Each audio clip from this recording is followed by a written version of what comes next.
Bidar news ರೌಂಡಪ್ಗೆ ಸ್ವಾಗತ. ನಾನು ರಾಣಿಕೋಟೆ. ಬನ್ನಿ ಕ್ವಿಕ್ ಆಗಿ ನೋಡೋಣ ಬೀದರ್ ಜಿಲ್ಲೆಯ ಇಂದಿನ ಪ್ರಮುಖ ಸುದ್ದಿಗಳನ್ನು. ವಿವಿಧ ಬೇಡಿಕೆಗಳ ಈಡೇರಿಕೆಗೆ ಆಗ್ರಹಿಸಿ ಕರ್ನಾಟಕ ರಾಜ್ಯ ಪೌರ ನೌಕರರ ಸಂಘದ ವತಿಯಿಂದ ಇಂದು ಬೀದರ್ ನಗರ ಸಭೆ ಕಚೇರಿ ಎದುರು ಅನಿರ್ದಿಷ್ಟಾವಧಿ ಮುಷ್ಕರ ಹಮ್ಮಿಕೊಳ್ಳಲಾಯಿತು.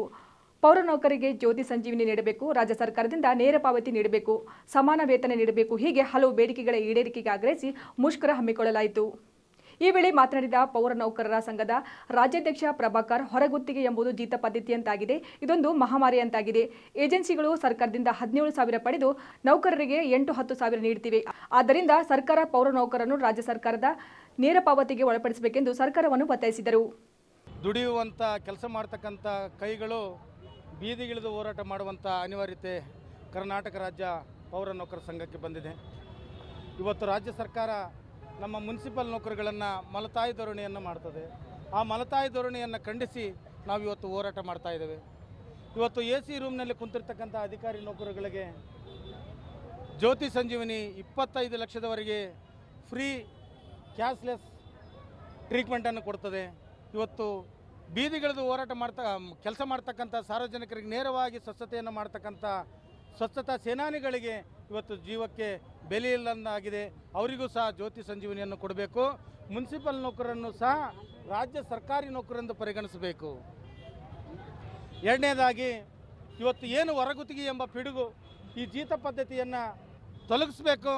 ಇವತ್ತೇನು ಸರ್ಕಾರ ನಮ್ಮ ಜೀತ ಪದ್ಧತಿಯನ್ನು ಮಾಡ್ತಾ ಇದೆ, ಇವತ್ತು ಹೊರಗುತ್ತಿಗೆ ಎಂಬ ಜೀತ ಪದ್ಧತಿಯನ್ನು ತಂದು ಈಗ ನಮಗೆ ಭಾಳ ಒಂದು ದೊಡ್ಡ ಮಹಾಮಾರಿಯನ್ನೇ ನಮಗೆ ಒದಗಿಸಿದೆ. ಯಾಕಂದರೆ ಏಜೆನ್ಸಿ ಮುಖಾಂತರ ನಮ್ಮ ಗುತ್ತಿಗೆ ನೌಕರರಿಗೆ ವೇತನ ಕೊಡೋದ್ರೊಂದಿಗೆ ನಂತರ ಪ್ರತಿಭಟನೆ ನಡೆಯುತ್ತಿದ್ದ ಸ್ಥಳಕ್ಕೆ ಪೌರಾಡಳಿತ ಸಚಿವ ರಹೀಂ ಖಾನ್ ಅವರು ಭೇಟಿ ನೀಡಿ ಪೌರ ಕಾರ್ಮಿಕರ ಅಹವಾಲು ಸ್ವೀಕರಿಸಿ ಸ್ಥಳದಲ್ಲಿಯೇ ಮುಖ್ಯಮಂತ್ರಿಗಳಿಗೆ ಕರೆ ಮಾಡಿ ಆದಷ್ಟು ಶೀಘ್ರದಲ್ಲಿ ಪೌರ ಕಾರ್ಮಿಕರ ಬೇಡಿಕೆಗಳನ್ನು ಈಡೇರಿಸುವುದಾಗಿ ತಿಳಿಸಿದರು. ನಂತರ ಮಾಧ್ಯಮಗಳೊಂದಿಗೆ ಮಾತನಾಡಿದ ಪೌರ ಕಾರ್ಮಿಕರು ಮುಷ್ಕರ ಹಮ್ಮಿಕೊಂಡ ವಿಷಯ ತಿಳಿದ ಕೂಡಲೇ ಸ್ಥಳಕ್ಕೆ ಆಗಮಿಸಿ ಅವರ ಬೇಡಿಕೆಗಳ ಬಗ್ಗೆ ತಿಳಿದುಕೊಂಡೆ ಹಾಗೂ ಮುಖ್ಯಮಂತ್ರಿಗಳೊಂದಿಗೆ ದೂರವಾಣಿ ಕರೆ ಮೂಲಕ ಮಾತನಾಡಿದ್ದೇನೆ. ಆದಷ್ಟು ಬೇಗ ಮುಖ್ಯಮಂತ್ರಿಗಳೊಂದಿಗೆ ಮೀಟಿಂಗ್ ಕೂಡ ಅರೇಂಜ್ ಮಾಡ್ತೇನೆ ಎಂದರು. ನಮ್ಮ ವಾಟರ್ಮ್ಯಾನ್ ಮತ್ತು ಲೋಡರ್, ಡ್ರೈವರ್, ಪೌರ ಕಾರ್ಮಿಕರು ಎಲ್ಲರೂ ಸ್ಟ್ರೈಕ್ ಮಾಡ್ತಾನಂತ ಇಲ್ಲಿ ಬಂದಿದ್ದರು ನನ್ನ ಹತ್ರ. ನಾ ಹೀಗೆ ಮುಖ್ಯಮಂತ್ರಿ ಜೊತೆಗೆ ಮಾತಾಡಿದ್ದೇನೆ. ಅವರಿಗೆ ಒಂದು ಮೀಟಿಂಗ್ ಫಿಕ್ಸ್ ಮಾಡಿ, ಯಾಕಂದರೆ ನಮಗೆ 3 ಡಿಪಾರ್ಟ್ಮೆಂಟ್ ಬರ್ತಾರೆ. ಒಂದು ಕಾರ್ಪೊರೇಷನ್ ಮಿನಿಸ್ಟರ್ ಬೈಟಿ ಸುರೇಶ್ ಅವರು ಇದ್ದಾರೆ, ಮತ್ತು ಬೆಂಗಳೂರಿಗೆ DK ಶಿವಕುಮಾರ್ ಅವರು ಬರ್ತಾರೆ. ಅದ್ರ ಸಲುವಾಗಿ 3 ಮಿನಿಸ್ಟರ್ ಮೀಟಿಂಗ್ ಮಾಡಿ ಮತ್ತು ಮುಖ್ಯಮಂತ್ರಿ ಜೊತೆಗೆ ಮೀಟಿಂಗ್ ಮಾಡಿ ಇವರು ಪರ್ಮಿಟ್ ಮಾಡಿ ಅಂತ ಹೇಳತ್ತಾರೆ. ಸುಮಾರು ದಿವಸದಿಂದ ಸಮಸ್ಯೆ ಇದೆ. 20-30 ವರ್ಷದಿಂದ ಸುಮಾರು ಜನ ಅದು ರಿಟೈರ್ಮೆಂಟ್ ಆಗ್ಲತ್ತಾರೆ.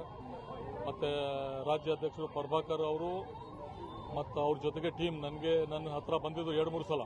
ನಾನು 2-3 ಸಲ ಮೀಟಿಂಗ್ ಮಾಡಿ ಸೆಕ್ರೆಟರಿ, ಡೈರೆಕ್ಟರ್ ಜೊತೆಗೆ ಫೈಲ್ ರಿಕಮೆಂಡ್ ಮಾಡಿ ಫೈನಾನ್ಸ್ಗೆ ಕಳಿಸಿದ್ದೀನಿ.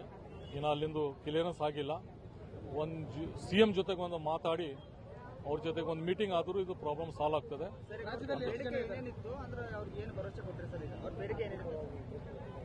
ಬೇಡಿಕೆ ಸುಮಾರಿದೆ ಅವ್ರದ್ದು. ಮೇನ್ 4-5 ಬೇಡಿಕೆ ಏನಿದೆ ಅಂದ್ರೆ ಅವ್ರಿಗೆ ಪರ್ಮಿಟ್ ಮಾಡಿ ಅಂತ ಹೇಳತ್ತಾರೆ.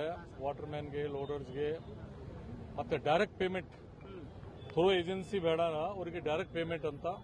ಬೇರೆ ಸ್ವಲ್ಪ ಸ್ಮಾಲ್ ಇದೆ, ಇನ್ಶೂರೆನ್ಸ್ ಅದು. ಮತ್ತು ಮೇನ್ 3-4 ಇದೆ. ಅದ್ರ ಬಗ್ಗೆ CM ಜೊತೆಗೆ ಚರ್ಚೆ ಆದ್ರ ಮೇಲೆ ಫೈನಲ್. ಜೆಸ್ಕಾಂ ಅಧಿಕಾರಿಗಳ ನಿರ್ಲಕ್ಷ್ಯದಿಂದಾಗಿ ಕುರಿಗಾಯಿಯೊಬ್ಬ ವಿದ್ಯುತ್ ತಗುಲಿ ಮೃತಪಟ್ಟ ಘಟನೆ ನಗರದ ಹೊರವಲಯದಲ್ಲಿ ಜರುಗಿದೆ. ಗ್ರಾಮದ ನಿವಾಸಿ ವಿಠ್ಠಲ್ ಧರ್ಮಣ್ಣ ಬರಗಾಲೆ ವಿದ್ಯುತ್ ತಗುಲಿ ಮೃತಪಟ್ಟ ವ್ಯಕ್ತಿಯಾಗಿದ್ದಾನೆ.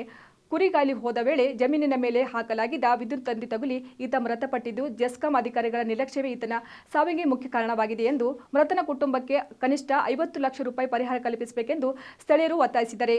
ಈ ಕುರಿತು ನಗರ ಠಾಣೆಯಲ್ಲಿ ಪ್ರಕರಣ ದಾಖಲಾಗಿದ್ದು ತನಿಖೆ ಮುಂದುವರೆದಿದೆ. ಡೈಲಿ ರೀ ಕುರಿ ಮೇಯಿಸ್ತಾ ಹೋಗ್ಯಾರ. ಅಲ್ಲೇನು ಮನೆದು ವೈರ್ ಹೇಳ್ದಾರಂತ, ಅದು ವೈರ್ ಹೇಳೋದು ಅದು ಕಾಣಿಸಿಲ್ಲಲ್ಲ ರೀ, ಅದು ಬಿದ್ದದ ಅಂಥೇಳಿ ಅದು ಕುರಿ ಒಂದು ಜರ ಕಾಲಿಗೆ ತಟ್ಟಿದ. ಅದು ಕೈ ಹಿಡಿದು ಬಿಡಿಸ್ಲಾಕ ಹೋಗ್ಯಾರಂತ ಅದ್ರ ಸಲಕ್ಕೆ ಅದು ಇದಾಗಿದೆ. ಅಲ್ಲಿ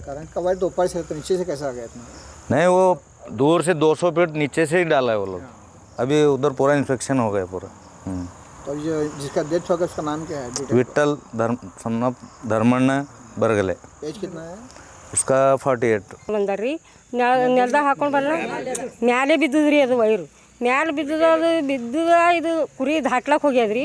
ಕುರಿ ಹಾಟ್ಲಕ್ಕೆ ಹೋಗೋಣ ಅದು ಕುರಿ ಕಾಲ ವೈರ್ ತಟ್ಟೆ ಅಂತ ಅದು ಕರೆಂಟ್ ಇಳಿದು ಅಂತ ಹೇಳಿ ಗೊತ್ತಿಲ್ಲ ರೀ ಗೊತ್ತಿಲ್ಲ ಐತಿಗೆ ಅದು ಕಾಲಾಗಿಂದ ವೈರ್ ತೆಗ್ಯಾರ ಅಂಥೇಳಿ ಅವ್ರು ಇದು ಮಾಡಕ್ಕೆ ಹೋಗ್ಯಾರ ರೀ ನಮ್ಮ ತಾಮ್ರಿ ಅದು ಏನಾಗ್ಯದ ಈ ಕೈ ಬಿಡಿಸ್ಲತ್ರ ಮುಂಗಾಯಿ ಹಿಡಿದು ರೀ ಅದು ಕರೆಂಟ್ ಈಗ ಅದಕ್ಕೆ ಹ್ಯಾಂಗೆ ಮಾಡ್ಬೇಕು ರೀ ಗರೀಬರು ಅದ 2 ಮಕ್ಕಳವ ಒಂದು ಬಿಡದಂಧೆನೇ ಮಾಡ್ತಾನೆ ರೀ ಒಬ್ಬ ಸಾಲಿಗೆ ಹೋಯ್ತಾನೆ ರೀ ಸಾಲಿಗೆ ಹೋದ್ಮೇಲೆ ಅವ್ರಿಗೆ ಮುಂದಿನ ಉಪಯೋಗ ಏನು ಮಾಡಬೇಕು ರೀ ಅವ್ರಿಗೆ ಏನರ ಸಹಾಯ ಬೇಕಲ್ಲ ರೀ ಇವತ್ತು ಒಂದು 50 ಲಕ್ಷ ಕೊಟ್ಟರು ಭೀ ಕಮ್ಮಿನೇ ಅದ ರೀ ಏನು ಹೊಲ ಇಲ್ಲ ಏನಿಲ್ಲ ರೊಟ್ಟಿ ಮೇಲೆ ಮಾಡು ಅಂತಾರೆ ರೀ ಅವ್ರು ಇದಕ್ಕೆ ಏನು ನ್ಯಾಯ ಕೊಡ್ತೀರಿ ಕೊಡ್ರಿ ಯಾವ ಟೈಮ್ ಆಯ್ತು ಟೈಮಿಗೆ ಅಡಿಸಕ್ಕೆ ರೀ ಇವತ್ತೇ ಹಾಂ ಇವತ್ತು ಅಡಿಸಕ್ಕೆ ರೀ ಇದಕ್ಕೆ ಏನು ನ್ಯಾಯ ಕೊಡ್ತೀರಿ ಅದು ನ್ಯಾಯ ಕೊಡ್ಬೇಕು ರೀ ಹಾಂ ಇದು ಯಾರು ಗಟ್ಟಿ ಇದು KBದವ್ರದ್ದು ಭೀ ಗಲ್ತೀರಿ ಅದು ಏನು ವೈರ್ ತೊಗೊಂಡಾರ ನೋಡಿ ರಾಜ್ಯದಲ್ಲಿರುವ ಮಹಾನಗರ ಪಾಲಿಕೆ ನಗರ ಸ್ಥಳೀಯ ಸಂಸ್ಥೆಗಳು ಕಾರ್ಯನಿರ್ವಹಿಸುತ್ತಿರುವ ನೌಕರರ ನ್ಯಾಯಸಮ್ಮತ ಬೇಡಿಕೆಗಳನ್ನು ಈಡೇರಿಸುವಂತೆ ಒತ್ತಾಯಿಸಿ ಕರ್ನಾಟಕ ರಾಜ್ಯ ಪೌರ ನೌಕರರ ಸಂಘದ ವತಿಯಿಂದ ಇಂದು ಬಸವಕಲ್ಯಾಣ ನಗರಸಭೆ ಕಚೇರಿ ಎದುರು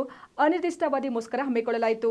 ಪೌರ ನೌಕರಿಗೆ ಜ್ಯೋತಿ ಸಂಜೀವಿನಿ ನೀಡಬೇಕು, ರಾಜ್ಯ ಸರ್ಕಾರದ ನೇರ ಪಾವತಿ ನೀಡಬೇಕು, ಸಮಾನ ವೇತನ ನೀಡಬೇಕು, ಹೀಗೆ ಹಲವು ಬೇಡಿಕೆಗಳು ಈಡೇರಿಕೆಗೆ ಒತ್ತಾಯಿಸಲಾಯಿತು. ಇಂದು ಬೀದರ್ ತಾಲೂಕಿನ ಚಾಂಬಾಳ್ ಗ್ರಾಮದಲ್ಲಿ ಬೀದರ್ ಜಿಲ್ಲಾ ಪಂಚಾಯತ್ ಕೃಷಿ ಇಲಾಖೆಯ ಸಂಯೋಗದಲ್ಲಿ 2025-26ನೇ ಸಾಲಿನ ಮುಂಗಾರು ಹಂಗಾಮಿನ ಬಿತ್ತನೆ ಬೀಜ ವಿತರಣೆ ಕಾರ್ಯಕ್ರಮ ಹಮ್ಮಿಕೊಳ್ಳಲಾಯಿತು.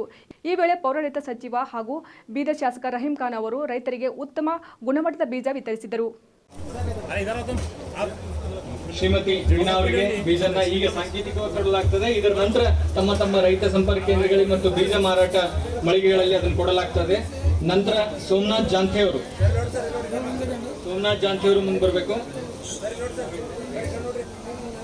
ಸಿಂಗ್ರಾವ್ ಅವರು, ನರಸಿಂಗರಾವ್ ರಾಮರಾವ್ ಅವರು. ಈಗ 5 ಜನ ಸಿಕ್ಕಿದೆ.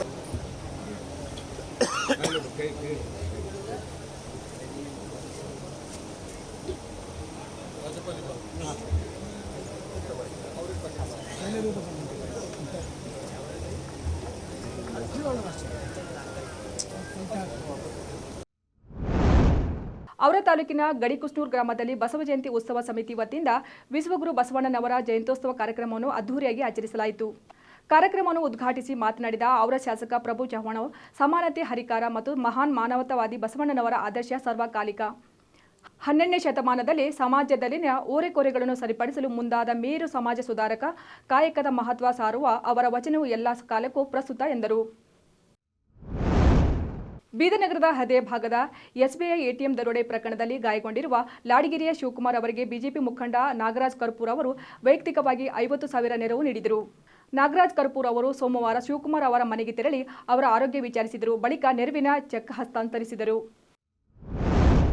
ಜಿಲ್ಲಾ ಉಸ್ತುವಾರಿ ಸಚಿವ ಈಶ್ವರ್ ಖಂಡ್ರೆ ಅವರ 90 ಲಕ್ಷ ರೂಪಾಯಿ ಅನುದಾನದಡಿ ಭಾಲ್ಕಿ ತಾಲೂಕಿನ ಕಳಸದ ತಾಂಡಾ ಗ್ರಾಮದಲ್ಲಿ ಕೈಗೊಳ್ಳಲಿರುವ ಸಿಸಿ ರಸ್ತೆ ಮತ್ತು ಚರಂಡಿ ನಿರ್ಮಾಣ ಕಾಮಗಾರಿ ಇಂದು ಸಂಸದ ಸಾಗರ್ ಖಂಡ್ರೆ ಅವರು ಭೂಮಿ ಪೂಜೆ ನೆರವೇರಿಸಿದರು. ಈ ಸಂದರ್ಭದಲ್ಲಿ ಮಾತನಾಡಿದ ಅವರು, ಕಾಮಗಾರಿಗಳನ್ನು ಸಮಯಕ್ಕೆ ತಕ್ಕಂತೆ ಉತ್ತಮ ಗುಣಮಟ್ಟದಲ್ಲಿ ಪೂರ್ಣಗೊಳಿಸಬೇಕು ಎಂದು ಸಂಬಂಧಿತ ಅಧಿಕಾರಿಗಳಿಗೆ ಸೂಚನೆ ನೀಡಿದರು. ಖ್ಯಾತ ಕ್ರೀಡಾಪಟು ಮಾಜಿ ಕ್ರಿಕೆಟಿಗ ಅನಿಲ್ ಕುಂಬಳೆ ಅವರನ್ನು ಅರಣ್ಯ ಮತ್ತು ವನ್ಯಜೀವಿ ರಾಯಭಾರಿಯಾಗಿ ನಾಮನಿರ್ದೇಶನ ಮಾಡಲಾಗುವುದು ಎಂದು ಅರಣ್ಯ, ಜೀವಶಾಸ್ತ್ರ ಮತ್ತು ಪರಿಸರ ಸಚಿವ ಈಶ್ವರ್ ಖಂಡ್ರೆ ತಿಳಿಸಿದ್ದಾರೆ. ಈ ಹಿಂದೆ ಕರ್ನಾಟಕ ವನ್ಯಜೀವಿ ಮಂಡಳಿಯ ಉಪಾಧ್ಯಕ್ಷರಾಗಿ ಸೇವೆ ಸಲ್ಲಿಸಿದ ಅನುಭವ ಇರುವ ಅನಿಲ್ ಕುಂಬಳೆ ಅವರು ವಿಶ್ವದಾದ್ಯಂತ ಖ್ಯಾತಿ ಹೊಂದಿದ್ದು, ಅರಣ್ಯ ಸಂರಕ್ಷಣೆ, ಅರಣ್ಯ ಸಂವರ್ಧನೆ, ವೃಕ್ಷ ಸಂರಕ್ಷಣೆ, ವನ್ಯಜೀವಿ ಸಂರಕ್ಷಣೆಯ ಬಗ್ಗೆ ಸಾರ್ವಜನಿಕರಲ್ಲಿ ಜಾಗೃತಿ ಮೂಡಿಸಲಿದ್ದಾರೆ.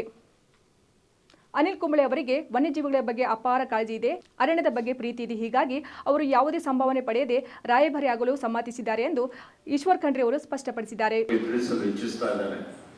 ಅಂತಾರಾಷ್ಟ್ರೀಯ ಟೆಸ್ಟ್ ಕ್ರಿಕೆಟ್ ಪಂದ್ಯದ ಒಂದು ಇನ್ನಿಂಗ್ಸ್ನಲ್ಲಿ 10 ವಿಕೆಟ್ ಪಡೆದು ದಾಖಲೆ ನಿರ್ಮಿಸಿರುವ ಕರ್ನಾಟಕದ ಹೆಮ್ಮೆ ಪುತ್ರರಾದಂತಹ ಅನಿಲ್ ಕುಂಬ್ಳೆ ಅವರು ವನ್ಯಜೀವಿ ಪ್ರಿಯರಾಗಿದ್ದಾರೆ.